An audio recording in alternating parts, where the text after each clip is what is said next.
അംബേദ്കറിനും ഈ മണ്ഡലിനും ഇടയിലുള്ള ഒരു പ്രധാനപ്പെട്ട പ്രശ്നം എന്ന് പറഞ്ഞു കഴിഞ്ഞാൽ മുസ്ലിങ്ങളോടുള്ള അല്ലെങ്കിൽ മുസ്ലിം ലീഗിനോട് മുസ്ലിം ലീഗ് മുസ്ലിങ്ങളുടെ ആ, എന്താ പറയാ അവകാശം പേറുന്ന ഒരു അവസ്ഥ ഉണ്ടായിരുന്നു.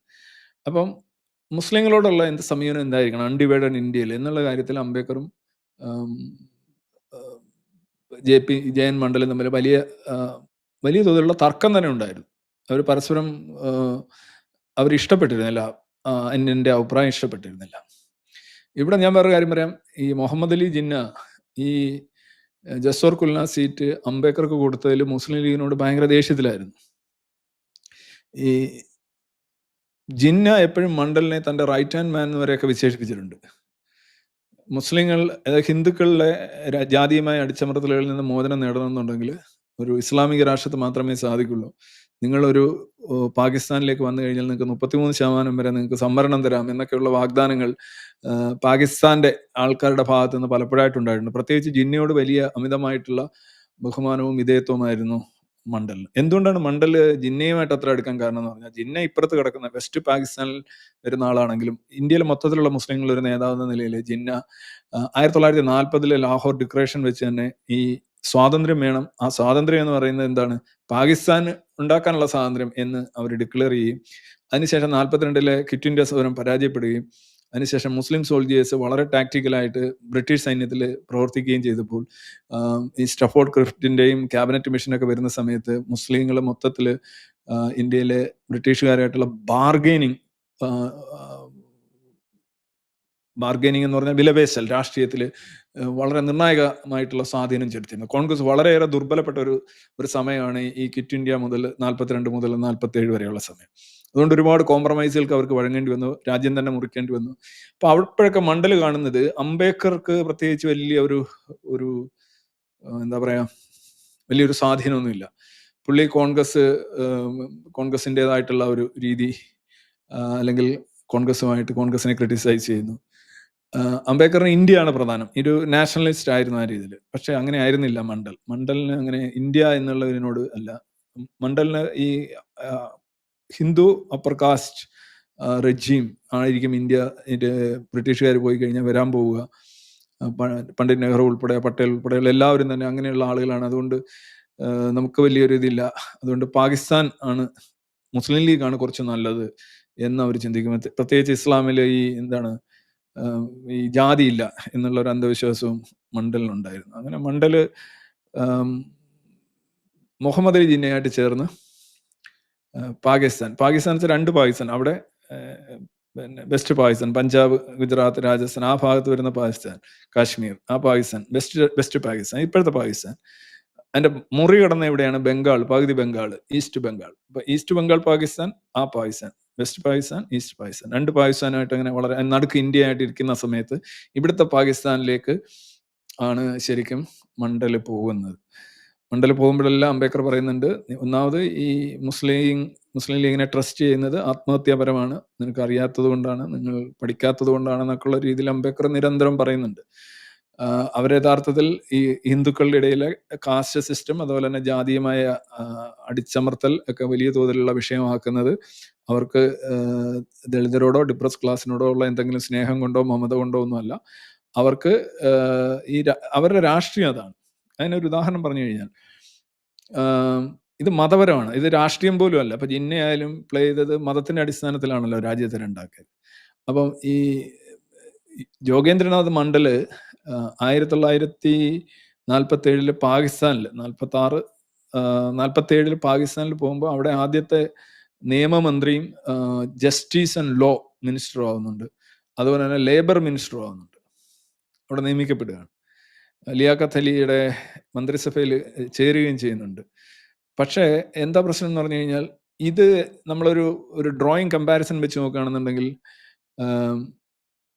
കോൺഗ്രസിന്റെ നേതൃത്വത്തിൽ അല്ലെങ്കിൽ ഇന്ത്യയിലെ കോൺഗ്രസ് ഒരു SC ഷെഡ്യൂൾഡ് കാസ്റ്റ് ഫെഡറേഷന്റെ നേതാവായിരുന്ന അംബേദ്കറിനെ കോൺസ്റ്റിറ്റ്യൂന്റ് അസംബ്ലി കൊണ്ടുവരിക. അതുപോലെ തന്നെ ഈ ജോഗേന്ദ്രനാഥ് മണ്ഡലിനെ പാകിസ്ഥാന്റെ കോൺസ്റ്റിറ്റ്യൂന്റ് അസംബ്ലിയിൽ ലീഗ് കൊണ്ടുവരുന്നു. എന്നുവെച്ചാൽ ഒപ്പത്തിനൊപ്പം, ഹം കിസിസെ കം നഹി. അതിനുശേഷം അതിനേക്കാൾ മുന്നേ തന്നെ ജഗജീവൻ റാമിനെ തൊഴിൽ മന്ത്രിയായിട്ട് നിയമിച്ചു. ജഗജീവൻ റാം എന്ന് പറയുന്ന ഒരു ദളിത് ലീഡറാണ്. അപ്പം അങ്ങനെ നിയമിക്കുന്നത്. അതുപോലെ തന്നെ ഇന്ററിം മിനിസ്റ്റർ, അതായത് 47-നും 51-നും ഇടയ്ക്കുള്ള മിനിസ്ട്രി നോക്കുകയാണെന്നുണ്ടെങ്കിൽ ലോ മിനിസ്റ്ററാണ് അംബേദ്കർ. ലേബർ മിനിസ്ട്രിയും കൈകാര്യം ചെയ്യുന്നുണ്ട് അദ്ദേഹം. അപ്പം law ministry, labour ministry, constituent അസംബ്ലിയിൽ മെമ്പർ, ഈ മൂന്നും ജോഗേന്ദ്രനാഥ് മണ്ഡലിന് പാകിസ്ഥാനിലും കൊടുക്കുന്നുണ്ട്. നിങ്ങളിവിടെ SC നേതാക്കൾക്ക് എന്ത് കൊടുക്കുന്നു അത് തന്നെ അത് AP ചെയ്യണം. അത് തന്നെ പാരഡി ചെയ്യുന്ന ഒരു രീതിയായിരുന്നു മുസ്ലിം ലീഗിനുണ്ടായത്. അപ്പോൾ അത് അവരൊരു പ്രോഗ്രസീവ് പൊളിറ്റിക്സിന്റെ ഭാഗമായിട്ട് അവർ മുന്നോട്ട് വെച്ചൊരു കാര്യമാണ്. പക്ഷെ 1950 ആയപ്പോൾ ഒരു രീതിയിലും മണ്ഡലിന് പാകിസ്ഥാനിൽ നിൽക്കാൻ പറ്റുന്നില്ല. ഒന്നാമത് അദ്ദേഹത്തിന് ഈ ജാതീയമായ ഉച്ചനീചത്വങ്ങളൊന്നും പാകിസ്ഥാനിൽ, അതായത് ഈസ്റ്റ് പാകിസ്ഥാനിലാണേ, അവിടെയല്ല, ഈസ്റ്റ് പാകിസ്ഥാനിൽ ഉണ്ടായില്ല. മുസ്ലിങ്ങളുടെ കീഴിൽ തങ്ങൾക്ക് കുറച്ച് മെച്ചപ്പെട്ട ഒരു ട്രീറ്റ്മെന്റ് കിട്ടുമെന്ന് പോയി അദ്ദേഹം ഹതാശനായിപ്പോയി. അദ്ദേഹം ഓർത്ത് കാണും, ഈ അംബേദ്കർ എത്രയോ തവണ തന്നെ ഇക്കാര്യത്തിൽ വാൺ ചെയ്തിട്ടുള്ളതാണെന്ന് ഓർത്ത് കാണും. പക്ഷെ അദ്ദേഹം അവസാനം വളരെ ദുഃഖിതനായി ഒരു വലിയ ലെറ്റർ, അത് ഇന്റർനെറ്റിൽ കിടപ്പുണ്ട്, നിങ്ങൾ വായിക്കുക. അതിന്റെ വിശദാംശങ്ങൾ ഞാൻ കൂടുതൽ പറയുന്നില്ല. പക്ഷേ anyway it was real torture and humiliation for this man in Bengal. East Bengal means Pakistan. അങ്ങനെ 1950 ഇദ്ദേഹം ഒക്ടോബർ മാസമാണെന്ന് തോന്നുന്നു, അദ്ദേഹം ഈ പാകിസ്ഥാൻ വിട്ട് ഇന്ത്യയിലേക്ക് പലായനം ചെയ്യാണ്. അതിന് പ്രധാന കാരണമായിട്ട് വന്നത് അദ്ദേഹത്തിന്റെ വംശജരായിട്ടുള്ള ദളിതുകൾ, ശൂദ്ര ആണ്, നാമശൂദ്ര എന്ന് പറയുന്ന ഒരു വിഭാഗമാണ്. ഈ നാമശൂദ്രാസിനെ ആണ് ശരിക്കും 1946 ഡയറക്റ്റ് ആക്ഷൻ എടുത്താലും 1946 ഡയറക്റ്റ് ആക്ഷന് ശേഷം തിരിച്ചുണ്ടായ നവോഖാലിയിൽ നടന്നിട്ടുള്ള കൂട്ടക്കൊലയായാലും എല്ലാം കൂടെ ഒരു ഹിന്ദുക്കളെ കൊല്ലപ്പെട്ട ആയിരക്കണക്കിന് ഹിന്ദുക്കളുടെ ഏതാണ്ട് അപ്രോക്സിമേറ്റ്ലി 50% ഈ നാമൻസാരി ശൂദ്രാസ് ആയിരുന്നു. അത് അദ്ദേഹത്തിന്റെ അതൊരു ദളിത് കമ്മ്യൂണിറ്റിയാണ്, ആസാം, ബംഗാൾ അവിടെയൊക്കെ ഉള്ളത്. അദ്ദേഹത്തിന്റെ കമ്മ്യൂണിറ്റിയിലുള്ളവരാണ് യഥാർത്ഥത്തിൽ ഈ വർഗീയ കലാപങ്ങളെല്ലാം കൊല്ലപ്പെടുന്നത്. അദ്ദേഹം അന്നേരം എന്താണ് അവരോട് പറയുന്നത്? ഗാന്ധിജി ഹിന്ദുക്കളോട് പറയുന്ന അതേ മോഡലിൽ അദ്ദേഹത്തിന്റെ ജാതിക്കാരോട് പറഞ്ഞു, നിങ്ങൾ ഒരിക്കലും മുസ്ലിങ്ങൾക്കെതിരെ ആയുധം എടുക്കരുത്, അവരെ എതിർക്കരുത്, കാരണം നമ്മളുടെ ശത്രുക്കള് അപ്പർ കാസ്റ്റ് ഹിന്ദുസ് ആണ്, അവരാണ് നമ്മളെ അടിച്ചമർത്തുന്നത്, അതുകൊണ്ട് നമ്മളുടെ മുസ്ലിം സഹോദരന്മാർക്കെതിരെ ആയുധം എടുക്കരുത് എന്ന് അദ്ദേഹം